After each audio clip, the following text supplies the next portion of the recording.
ابوبکر صدیق خلیفۃ المسلمین ہیں، اور عمر بن خطاب کو شک ہوا کہ یہ فجر سے پہلے کہیں نہ کہیں جاتے ہیں، تو چھپ کے بیٹھ گئے، یہ دیکھا کہاں جا رہے ہیں، لیکن فجر سے پہلے نہیں پتہ چلا کہاں گئے، تہجد کے ٹائم پہ اس سے پہلے آ گئے، دیکھا ابوبکر صدیق کہاں جا رہے ہیں، تو جب انہوں نے ٹرائی کیا تو رات کے آخری حصے میں ابوبکر صدیق نکل کے ایک حجرے میں جایا کرتے تھے، اور وہاں جاتے کچھ ٹائم گزارتے اور واپس آ جاتے، تو عمر خطاب کو شک ہوا کہ یہ کیا کرتے ہیں، کیوں کسی حجرے میں جاتے ہیں، تو جب عمر بن خطاب اس حجرے میں گئے تو دیکھتے ہیں کہ ابوبکر صدیق جو خلیفۃ المسلمین ہے، یہ وہ بندہ ہے جو کہ یعنی پرائم منسٹر تو کیا ہوگا، خلیفۃ المسلمین، ان کی رسپانسبلٹیز، ان کا احسن کردار، ان کے ڈیڈیکیشن لوگوں کی خدمت کی طرف کیسی ہوگی، ان کی اپنی عبادات،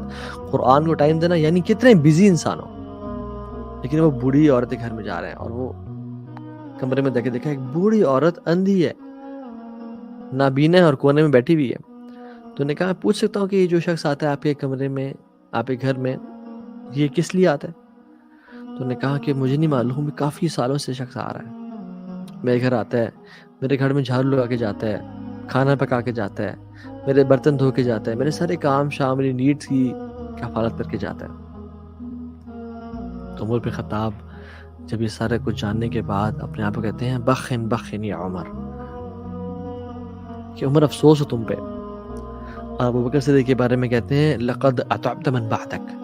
Abu Bakr, you are leaving with a very high standard for the people coming next to you. You are leaving a very high standard. اور آپ بہت ایک بینچ مارک سیٹ کر کے جا رہے ہیں ان لوگوں کے لیے جو آپ کے بعد آئیں گے، کیسے ہم یہ سب کچھ کریں گے۔ یہ تھے ابو بکر صدیق جو کہ پرائرٹی سے کی ان کی، اور جب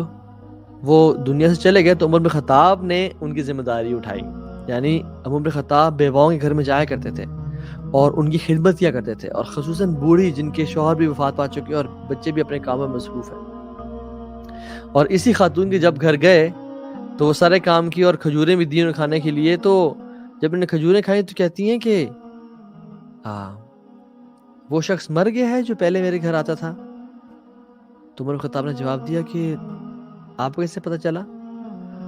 وہ عورت کہتی ہے، وہ بوڑھی نابینا عورت کہتی ہے کہ کیونکہ اس دفعہ کھجور میں